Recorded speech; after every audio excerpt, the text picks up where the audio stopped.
दोस्तों, गुजराती कम्युनिटी के लोग हमेशा से इस तरह के बिजनेस अपॉर्चुनिटी की तलाश में होते हैं जिससे अगर वो जीतें तो उन्हें बहुत ज़्यादा फायदा हो, बट अगर वो हार जाते हैं तो उन्हें कुछ खास नुकसान ना हो।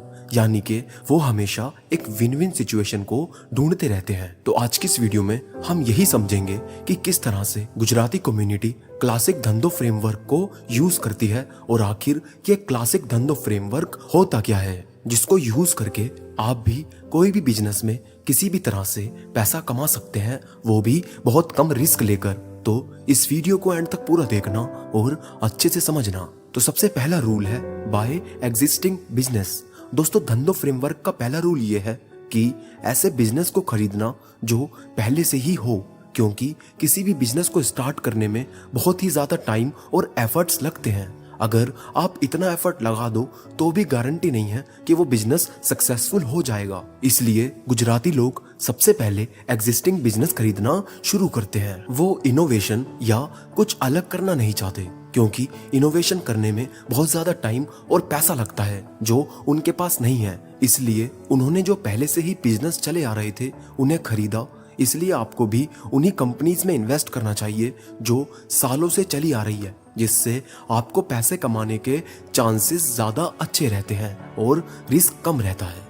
Rule number 2, invest in simple business. दोस्तों, वॉरेन बफेट बोलते हैं कि हमें ऐसे बिजनेस में इन्वेस्ट करना चाहिए जिसका रेट ऑफ चेंज काफी स्लो है। एग्जाम्पल के लिए कोका कोला, मैकडोनल्ड, एप्पल, ये ऐसे ब्रांड्स हैं जो सालों से चले आ रहे हैं और आगे भी सालों तक चलते रहेंगे। बट दूसरी तरफ काफी टेक्नोलॉजी कंपनीज हैं जिनका रेट ऑफ चेंज काफी हाई होता है। उनका कुछ पता नहीं है कि वो आज है या कल नहीं। इसलिए हमें बहुत ही सिंपल बिजनेस में पैसा लगाना चाहिए जिससे हम उन्हें अच्छे से समझ सकें। सालों पहले हम ऑर्कुट यूज करते थे, आज फेसबुक और इंस्टाग्राम है, कल का पता नहीं कि क्या ट्रेंड में आ जाएगा।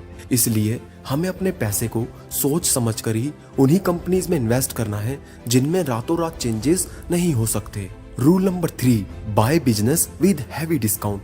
दोस्तों, वॉरेन बफेट बोलते हैं कि जब लोग लालची होकर इन्वेस्ट कर रहे हो तब आप थोड़ा डर जाओ, और सब लोग डर रहे हो और अपने स्टॉक्स को सेल कर रहे हो तब आप थोड़े लालची हो जाओ और उन स्टॉक्स को सस्ते में खरीद लो। इस तरह आपको स्टॉक्स तब खरीदने हैं जब मार्केट डाउन हो या फिर लोग डरे हुए हो, क्योंकि उस समय आपको हो सकता है किसी अच्छी कंपनी के स्टॉक सस्ते में खरीदने को मिल जाए।